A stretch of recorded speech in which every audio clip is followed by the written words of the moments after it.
Muscular strength is defined as the muscle's ability to generate and exert force.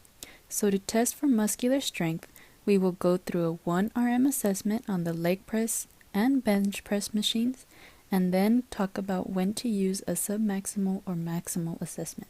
First, before anything, we complete a 5 to 10 minute low-intensity warm-up that consists of jogging on a treadmill or jogging in place, completing dynamic stretches, and several reps of a light load on the specific testing equipment. A 1 repetition maximum, or 1 RM, tests for muscular strength because a 1 RM is defined as being able to lift the heaviest weight possible through full range of motion with good and controlled posture and technique. A normal bench press should be used for the bench press assessment, but since one wasn't readily available, a Smith machine was used instead. On the bench press, submaximal repetitions will be completed until a 1 RM could be determined, which should be completed within 4 sets. The initial weight should be around 50 to 70% of the perceived capacity, and between the submaximal reps should be 1 to 2 minutes of resting periods in order to avoid fatigue.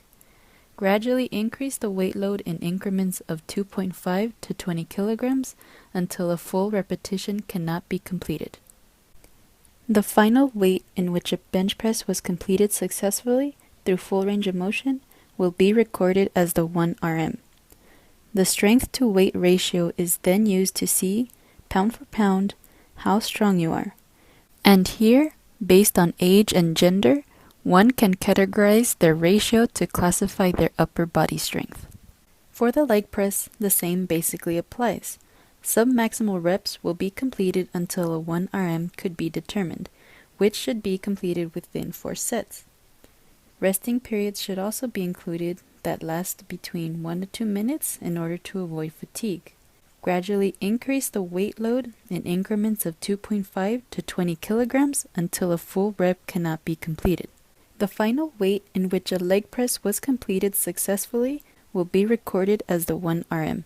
Submaximal strength testing should be used when clients are older, sedentary, or has had little experience in resistance training because a lighter weight load is used but more repetitions are completed. The difference between submaximal and maximal testing is that submaximal tests include lighter weight with more repetitions completed, while maximal tests require a full maximal effort using the heaviest weight possible. By performing reps to fatigue, 10 reps should be completed at a weight that's 75% of their predicted max so that a maximal protocol is not actually completed. Muscular endurance is defined as a muscle group's ability to perform a task repeatedly over a period of time until fatigue is met. To test for muscular endurance, a push-up assessment will be completed, and the goal is to complete as many push-ups as possible without resting periods in between.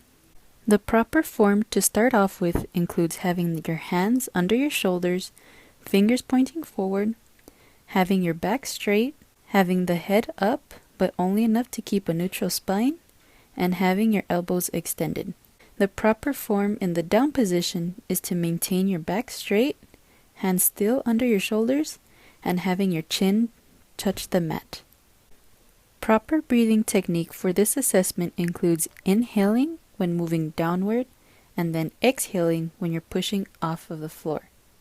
The number of reps completed properly is considered the final score, and the test is ended when you cannot maintain a proper push-up form after 2 tries. The modified push-up is slightly different if a full push-up cannot be completed.